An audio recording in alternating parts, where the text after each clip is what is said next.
often assist in many ways in current hot cases, as well as even getting some hot cases assigned to him, especially the ones that are a little more sensitive or maybe will require a little more expertise to get to a conclusion. So I definitely want to let everybody know how much we appreciate him here, and you'll understand why in a few minutes.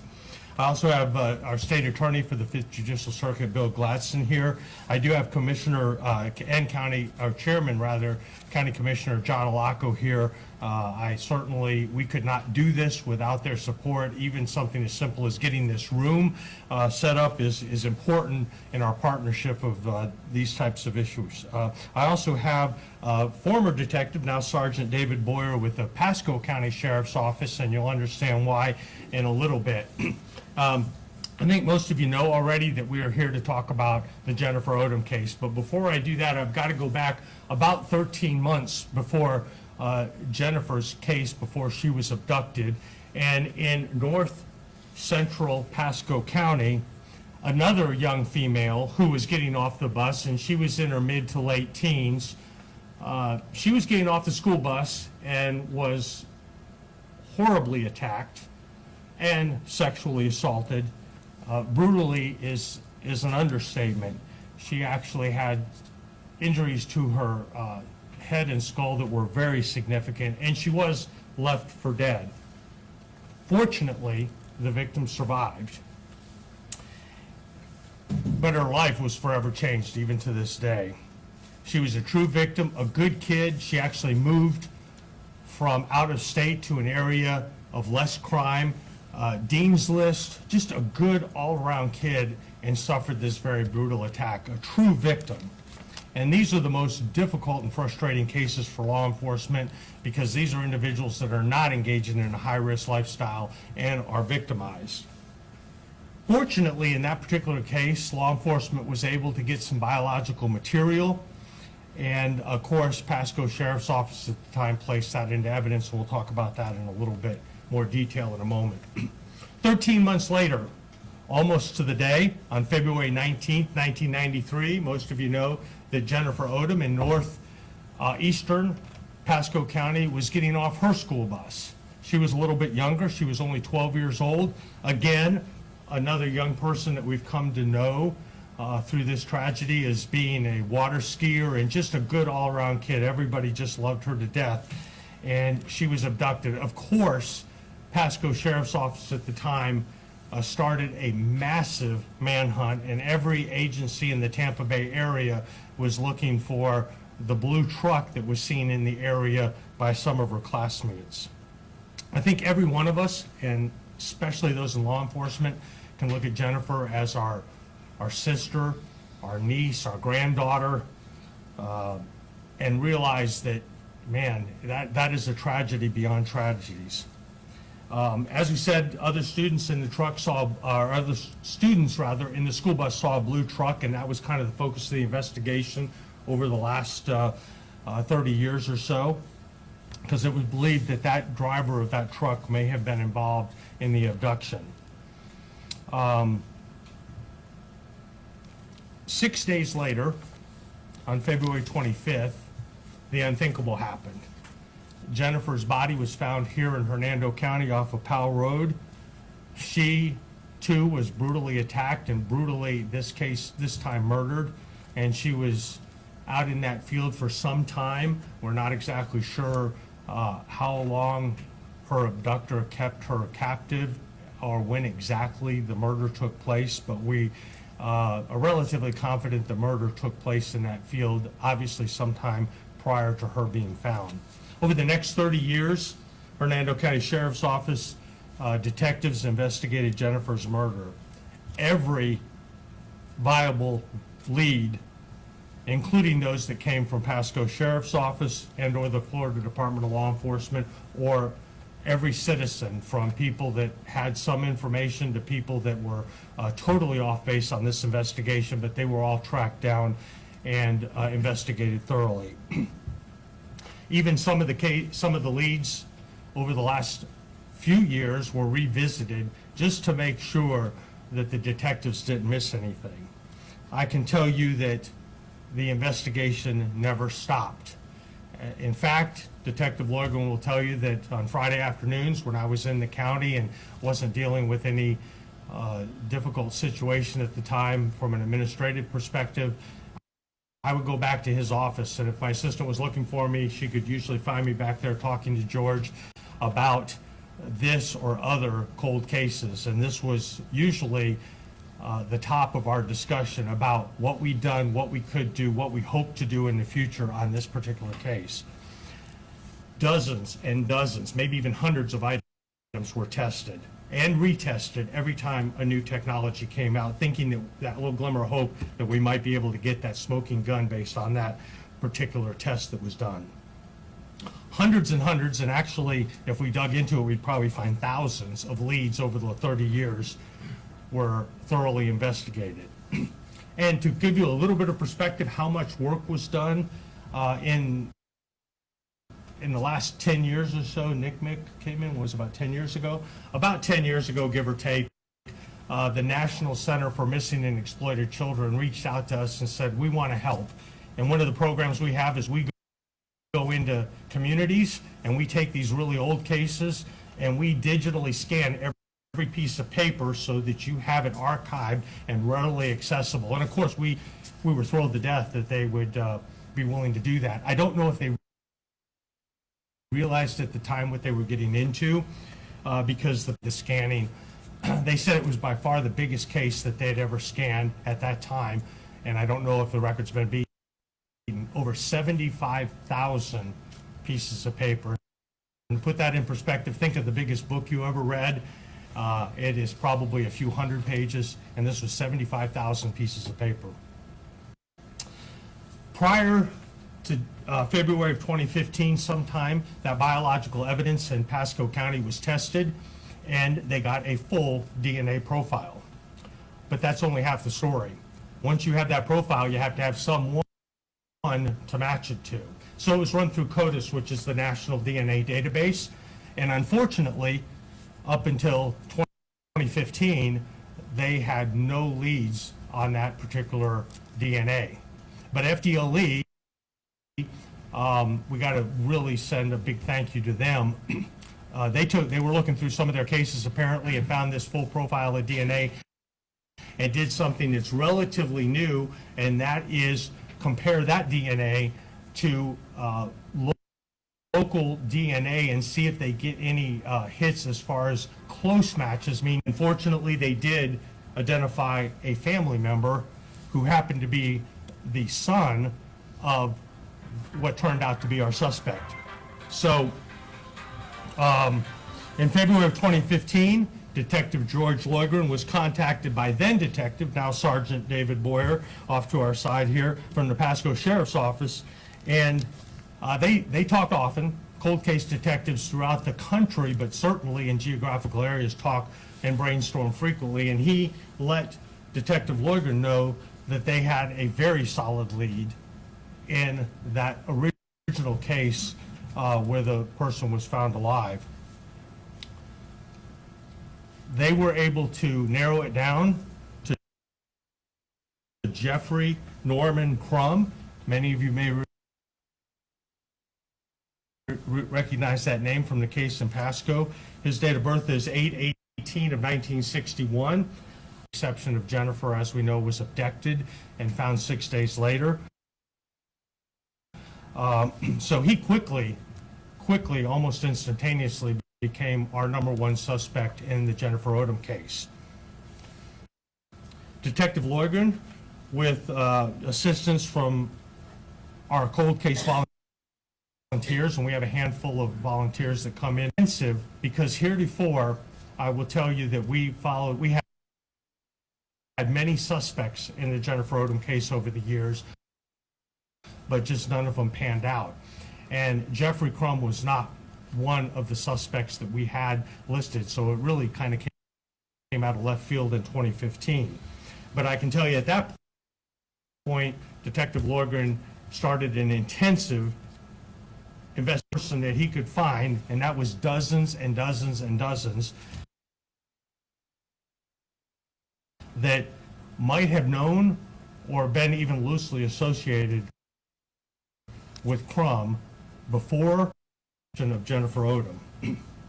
After a lengthy investigation, those facts that he gathered during the investigation were turned over to our state attorney, and we started collaborating with them. We work very closely with them because we want to give them a case that is not only good to make an arrest and make charges, but we want to give them a case that's prosecutable and winnable. And so we continue to work with them on a very regular basis, doing anything they could think of that would help bolster that case. And you have to keep in mind that both agencies have to be worked, and the state attorney is no different. If they have a murder and it needs to be prosecuted, they can't put that on hold to do some of these things. So it was, and facts and circumstances were presented to the grand jury. Going to the grand jury is secret, and what happens in the grand jury is secret, but I do think that our state attorney can tell us a little bit about that, as well as maybe add a few other things, and I'll let him speak a few moments, and then I'll come back and say. So, Mr. Gladstone? Thank you, sir. Mm-hmm.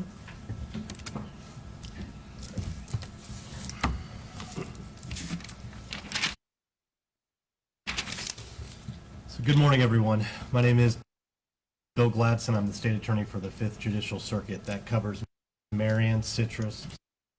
I do want to start off and cover a little bit of the ground that the sheriff talked about. I think the overall picture that has been painted is collaboration and dedication and hard work, and that starts with Detective Loygren, who the sheriff previously mentioned, under the leadership of when I started talking with him about it, it was absolutely staggering. And if you think about it from a prosecution standpoint, 75,000 pages worth of documents and evidence and things to look at is a lot. It's pretty much unprecedented. So I wanted to thank you personally for your dedication and your leadership, Sheriff. I'll tell you that the sheriff and I sat down a little while ago to kind of talk about this case.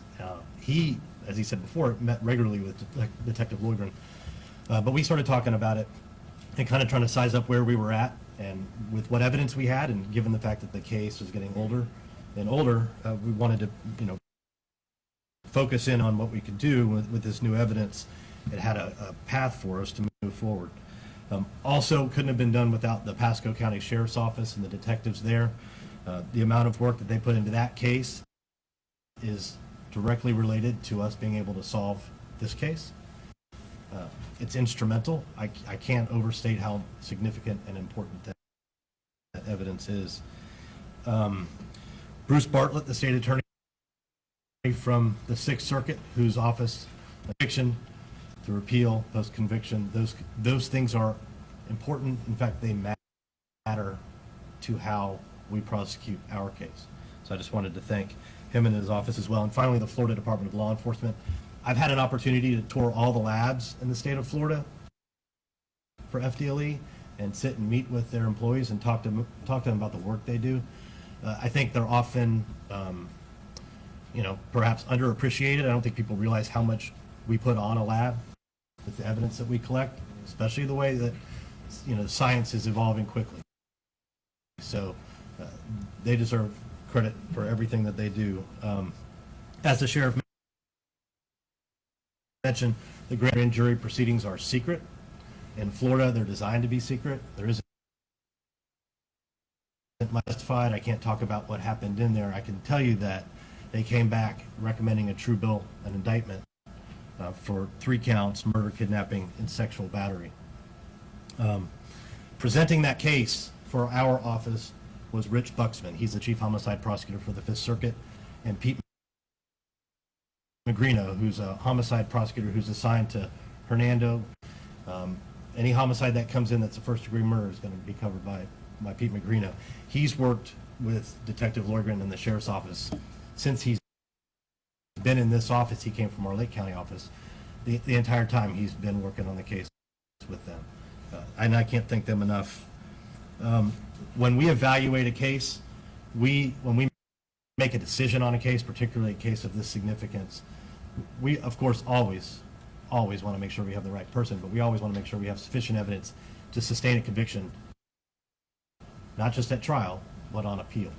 And that's an important evaluation. It's different than that you would get from law enforcement. It's a thing that needs to be done. We feel, and I have confidence that we have the right person and that we have the right aggravators in this particular case to treat it as a death penalty case. So that's something I felt that was important to get out today, because this is every parent's nightmare. This is a thing that keeps parents up at night, worried about their children. Having 2 kids myself, it's seeing the things that that we see. It's not good. So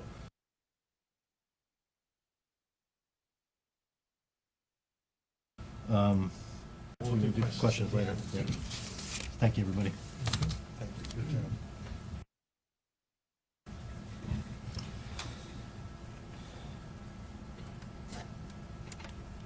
As the state attorney said, I'll show you an older picture in a few minutes and tell you why, but Jeffrey Crum he's already serving 2 murder in that case we talked about in Pasco County that was previously prosecuted around 2015. He's currently charged in this county and is back in our jail, charged with first-degree murder, kidnapping, and sexual battery.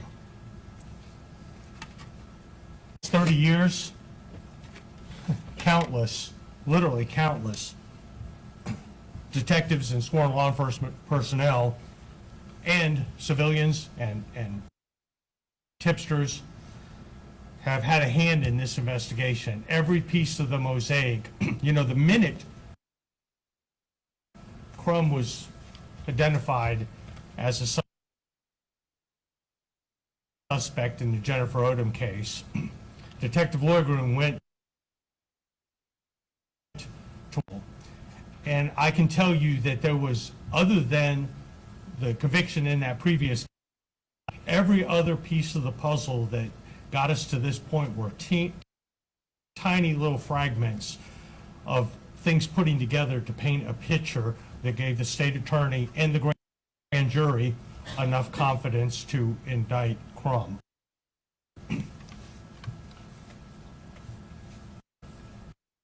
Your partners for some help. Here is a picture of Crum, and let me go over a little bit about his history. As I said, he was not a suspect in this case until relatively recently. In 81, he in Hillsborough County. In 85, he had sex assault, kidnapping, false imprisonment in Hillsborough County.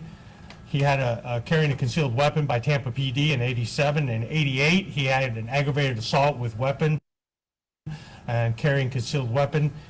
In 98, he had a domestic battery here in Hernando County. Actually, 3 of them, 3 separate incidences in violation of probation on domestic battery out of Hillsborough County in 2001. In 2005, he had an aggravated assault with a deadly weapon here in Hernando County. And then 2015, he had sexual battery with weapon or force victim under 12 years of age, Pasco County Sheriff's Office. Today, I wish I was really working hard to come up with some words that would adequately describe these 2 particular cases and the individual responsible for that. And the closest words I can come up with to do this to young girls, true victims. But what we need from our media partners is to get this old picture out, because there's 2 things that we're hoping to find. We're not surprised if there are additional victims out there. There's also a picture up there to my left and your right. We think there could possibly be additional victims, which of course would help this particular case and also maybe bring justice to those individuals. But just as importantly, over the years, and I think we put out some information about this a few years ago, we have had a couple anonymous tips come in.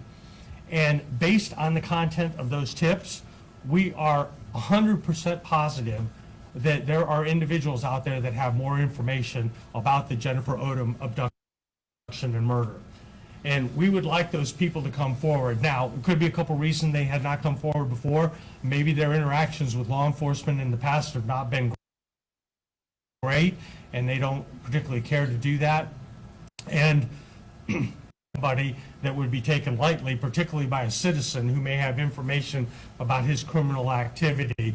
But we really beg and plead for anybody who may have information on the Jennifer Odom case, or any other for that matter, but particularly the Jennifer Odom case, to come forward so we can make what we believe is an excellent case that much stronger against this individual, to make absolutely sure that he is held wholeheartedly that he did to Jennifer Odom. And if anybody does have any information, they can call the main sheriff's office telephone number at area code 352-754-6830. That's Detective George Loigren, or our cold case detective information. Again, I can't say enough about him. I'm going to have him come up in just a minute and maybe answer some questions, as well as Sergeant Boyer. And I also want to give our chairman of our county commission just a moment. And this is going to take a while, but it will give you just a tiny glimpse of the width and depth of this investigation. We have some individuals and or agencies that we have to go on record as thanking for helping. And whether it's Maine or whether it's Pasco, people drop what they're doing and help. And again, as was already said, Pasco Sheriff's Office, we absolutely could not have done this without them. And as I say, every single day on cases and try and brainstorm and work together. Florida Department of Law Enforcement, as was mentioned, their lab was jam up on this, and they certainly gave Pasco what they needed to solve that case, which again led to us solving ours.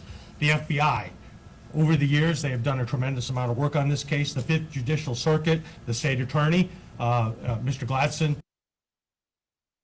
he has always been available and willing to help.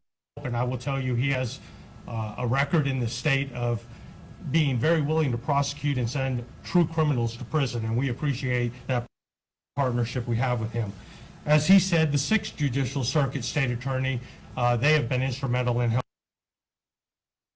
helping us. Bodie Laboratory, Orchid Cellmark, Aaron Kemmerly from USF, Hillsborough County Sheriff's Office, Florida Department of Corrections, Ashtabula Police Department in Ohio, Pacific Police Department in Missouri, Chester County Sheriff's Office in Tennessee, DNA Labs International in Florida, Bangor Police Department in Maine, Dover Foxtrot Police Department in Maine, Georgia Bureau of Investigation, Tampa Police Department, Lee County Sheriff's Office, Astria Labs in California, Dade City Police Department here in Florida, National Center for Missing and Exploited Children, as I mentioned, Bibb County Sheriff's Office in Georgia, Savannah Police Department in Georgia, Madera City Police Department in Ohio, Mesa County Sheriff's Office in Colorado, Fairfax County Police Department in Virginia, Spotsylvania Sheriff's Office in Virginia, Newport News Police Department also in Virginia, Lawrence County Sheriff's Office in Georgia, Warsaw Police Department in Indiana, Pondera, I guess, County Sheriff's Office in Montana, Kings County Sheriff's Office in Michigan, Volusia County Sheriff's Office here in Florida, Duval County Sheriff's Office here in Florida, St. Johns County Sheriff's Office here in Florida, Massachusetts State Police, New Bedford Police Department in Massachusetts, and of course, Jennifer Odom's friends and classmates have always been willing to step up and help us. So, and I can almost guarantee you there are people we probably, or organizations that we left out, but I think that gives you a little, and Detective Loigren talked to every single one of these, and it wasn't a 2 or 3 minute call. Oftentimes went to some of these areas and worked with these. So the amount of work that was done was overwhelming. I think first I'm going to have Chairman Commission John Alaco come up and say a couple words about the partnership that we have here in Hernando County. If you do a serious crime in Hernando County, it's office to get justice served. So, Chairman, you want to come up and say a word or two? Thank you, Sheriff Nienhuis. Thank you, Pasco and Hernando Sheriff's Departments. I'd like you to take a picture. I have 8 grandchildren. 6 of them are young ladies. It's not a number. That's someone's daughter. And I can't express the magnitude of the closure that this brings to her family, her friends, and to this community and the communities around Florida and around this country. You didn't know how to say it?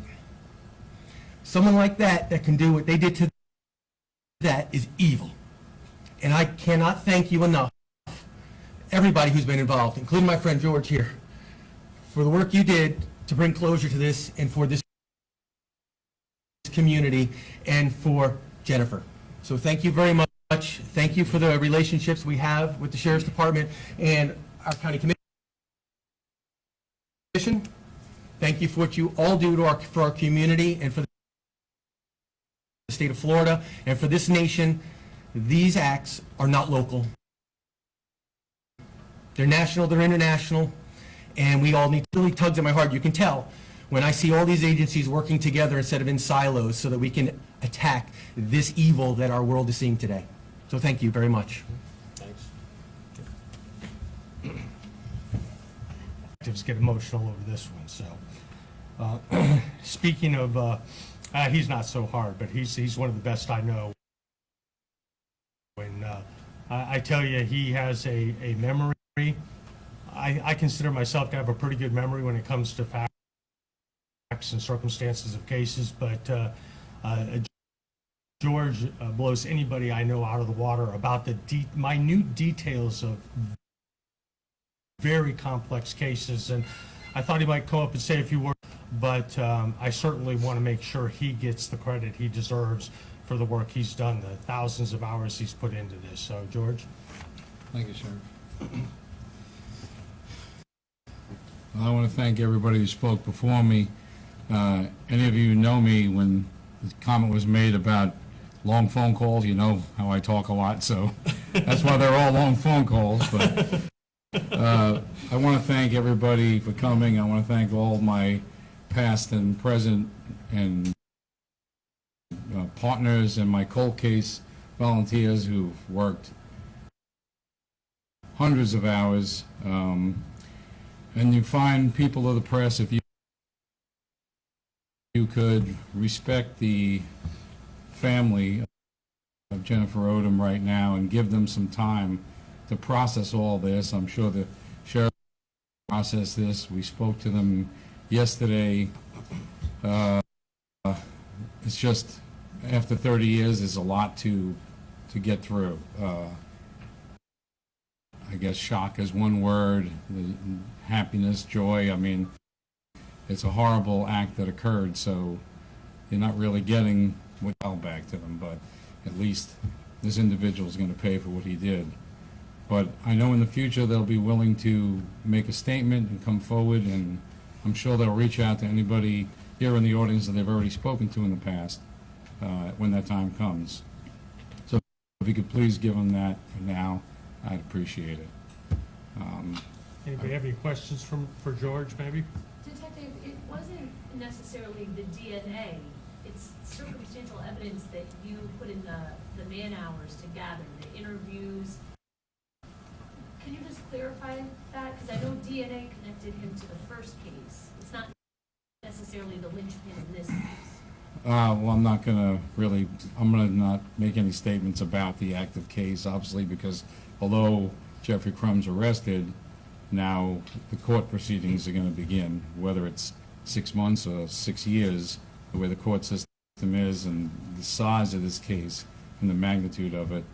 I'm not going to say anything. Unfortunately, I'm sorry, but we have to keep that all close to our vest, and when the time comes that there's resolution to this, then everything will come out. Sorry about that, Kate. Detective, can you perhaps though tell us what Jeffrey Crumb Crum's ties to the area were. What was he doing at the time? Did he have a blue truck? I will tell you, yes, he did own a blue truck. He was familiar with the area. He did travel the road frequently, and he did live in that area of Pasco County. Do you know what he was doing for a living back then? He was a drywall guy at that time. And just for clarification, Detective, so this Pasco case, he was prosecuted in 2015, correct? Yes. Within that case, I mean, how soon after did you guys kind of target him with this investigation for Jennifer Odom? Well, he became a person of interest immediately because of the two similarities in the case. And at the time, I talked to Detective Boyer, now Sergeant Boyer. We spoke about it. We went over information that we both collected from him, and shortly after, they would make their arrest on Jeffrey Crum. And from there, I began my investigation. Sir? Yes, sir. And you said that was in 2015 when he became identified as a suspect. Why did it take so long? That's like 8. Takes a long time. I like to try to dot all my I's and cross my T's and be thorough and do everything I can think of, things I haven't thought of, talk to other guys, collaborate. What else could I do? These investigations take a lot of time. Then, obviously, COVID struck the nation. That kind of backed up the court system with COVID, where no one was getting within so many feet of each other. There was a lot of non-live courtroom proceedings. So once the Pasco County case was finalized, now an individual has a right to appeal. Everybody does it. Once his appeal process was up, which took a few years, about 3 years, then there was a couple of more years on the back end that he had. And since all that is now expired, that gave us the opportunity to move forward on the case. Mr. Gladson can speak more on it. That's the gist of it that I get. I'm sure you've had contact with Clark and Renee many times over the last however long you've been working on this case. Yes. How did they react to this news? Because I know that, they didn't want to comment about anything, even though Mr. Crump's name was associated with this case for many years. How did they take this? As I said before, they're going to take a long time to process it. They're happy, but also, I don't want to say shock is probably the best word. It's, 30 years to have something of this magnitude occur. You're waiting all this time, and now, we went there and it was pretty quick because I didn't want to get emotional. I told them and telling them, so I tried to just lay it out there pretty quickly for them and give them the facts that we know and where we were. So it's a lot for them to just take in and absorb. I imagine it's going to take some time before it really sinks in. I know you've spoken to them in the past, right? So you know how they are. Like any parent. This is not only a nightmare for any parent. I mean, as Mr. Laco said, I have 6 grandchildren myself, 3 girls and 3 boys, and 2 daughters. This isn't a parent's nightmare. This is a community nightmare. This is law enforcement's worst nightmare, to have an abduction of a child and then everything that follows throughout the nation, probably throughout the world, but definitely in our nation. So, well, I'm happy that we're at this point where we're able to charge Jeffrey Crum and begin the legal process on having him answer for what he did. And then, honestly, for me, after all this, I'll be back working on one of my other cases, just to make sure everything's done that I need done here in the follow-up. There's a tremendous amount of work that goes into a homicide investigation, more than you could ever know. Even one that you could say you arrested the guy on that day, the amount of follow-up investigation and subpoenas and search warrants, especially in today's world, it's massive. So it's been I mean, everybody worked thousands of hours. My volunteers put in thousands of hours. The Pasco guys, I don't know how you could tally up a accurate number, but it's a long time, probably a few years worth of investigative work with everybody combined. Detective, I know you said you can't get into a lot of the specifics regarding what led to this arrest, but was DNA and the technology surrounding the use of it and identifying it, did that play a role at all in this? All of it, yes. Overall, Handle that. yeah, overall, it did. DNA, absolutely, especially with new technologies today. DNA is changing every day, every minute of the day. So overall, yes, I will say it did. Did you ever talk to Crump about it? I'm not going to go into what he didn't say or did say. Unfortunately, I'm sorry. Would love to have been a fly on the wall for that conversation. Well, that'll all come out in the end, obviously. Hey, Detective, a few years ago, her book bag and clarinet was found on almost the west side of the county here in Hernando. Were you able to connect that to Jeffrey Crumb? That was found back in January of 1995, so it's a long time ago. Time morphs for us all, I know, but Been around a long time. without getting to any details, I'll say yes. Okay. Was there ever a time that you just felt like we're not going to be able to close this case? And how has this personally affected you over the last 30 years? Well, 30 years ago at this time, I was actually in California celebrating my son's 8th birthday. But as you all know, obviously with my North Florida accent, I came from New York City. So I didn't know about the case till I came here to work in Hernando County Sheriff's Office and knew a little about it. And then when I became the cold case detective, I began reading it, and it's like any other guys in the room, detectives, you have to take pride in your job.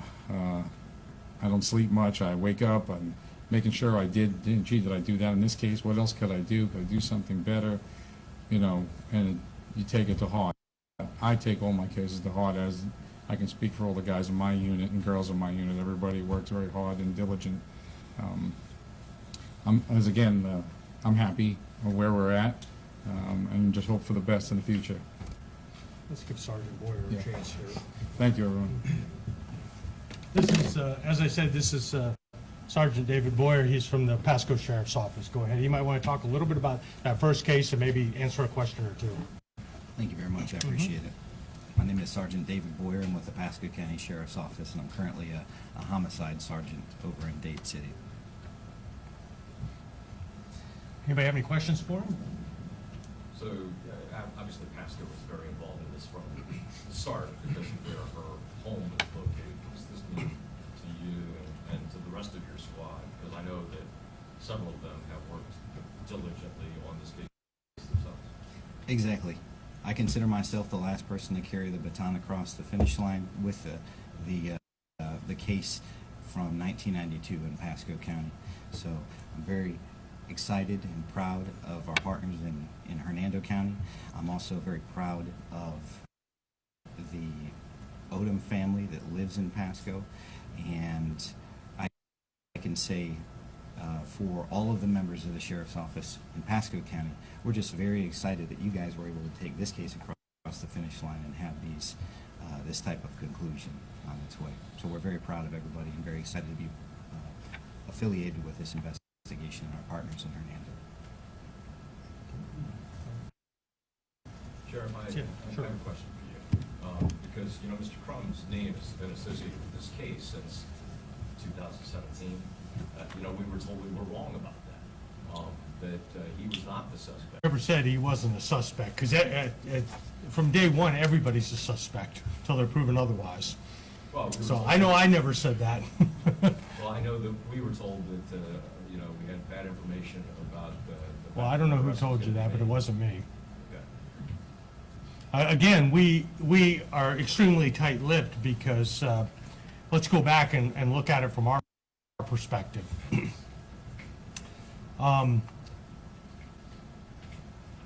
One of the best tools we have in law enforcement is, for lack of a better term, the element of surprise, and making sure the bad guy doesn't know everything we know. Well, Trump was sitting in jail, though. Necessarily want him to know what we knew about him, or how much we knew, or how much we were looking at him, because if there's any glimmer of hope that he will let his guard down or make a mistake, or that's for the detectives to decide when they're sitting face to face with him. It is not something for us to do in the media. So, I do want to go back and say that to answer a little bit more, maybe not give specifics, but yes, the DNA in Pasco was absolutely critical to our case. It was a totally separate victim, but it was obviously our suspect's DNA, and he was subsequently convicted on that. So that DNA is critical, and that's, I won't belabor this point, but you know, the last year I've been working hard to get rapid DNA here in Hernando County in our booking section to take some of the burden off of FDLE, so they can focus on items just like this, the familial matching of DNA and so forth. So that's you know, that's a critical component of that. But yeah, we have to constantly balance what some people may call transparency with what it takes to get the case across the finish line, and we certainly don't relish or enjoy the fact that we can't release a lot of information. I would love to tell you everything that George did and what came of it and everything, but that will make his job exponentially more difficult. And if I were to talk a lot about the case before George finishes his case, it makes his job exponentially more difficult. And of course, when that does happen, you could make the argument that some of the items that were released in this case early on, in the zeal of trying to get more tips and information, a lot of information was released about that case back then that I would venture to say that most agencies would probably not release today. And it did, you know, ultimately we were successful, and I don't think it hurt the case, but it certainly could have hurt the case in that case. Do you have any questions for me before we conclude? Sir, when you said there's other potential victims out there, are we talking about victims in this area? We don't know. We don't know nationwide? Yeah, I mean, this is a bad guy who is very violent, who enjoyed violence and enjoyed to them, and there's evidence in his history, and some of it's part of the case, that he was very, very violent when it came to his acts against women. So that being said, we don't have any specific information of any specific victims, individuals, or locations, but it stands to reason that they're likely out there. But more importantly, and what I really want to stress, I think even more important than that, we truly believe there's one or more individuals out there that have information that would help add a little piece to that mosaic about what happened with Jennifer, because they gave some specific information in that anonymous tip that we believe they knew something about this case that the average citizen knows nothing about. So if that person could come forward, we would be eternally grateful. I know the state attorney would appreciate it, and the whole community would appreciate them coming forward and talking to Detective Loigren about what they know or what they heard. And frankly, anybody who's dealt with Crum, who he may have given information to, no matter how small, we'd like to talk to them, because again, that will add another piece, another independent witness to that mosaic of what he either did or admitted to doing to individuals. So we certainly want to get that. And again, here's a picture of what he looked like back then. And so this is very important. If you knew this guy in the Pasco, Hernando County area back in the 90s or late 80s, get with Detective Loigren, and he'll be happy to sit down and talk with you. And again, if nobody has any other questions, I know George mentioned it, and I want to do a shout out. There's a couple of them sitting over here. Some of our cold case volunteers. We have people from all walks of life that come in, either retired law enforcement, accounting, and they come in and they help George get some of these things together, and I want to personally thank you all. I know George, it seems like every time I go back there, you all are back there, and I know George speaks very highly of what you've done in an effort to help him, so thank you, because we just don't have enough people to do what we need to do, so thank you all.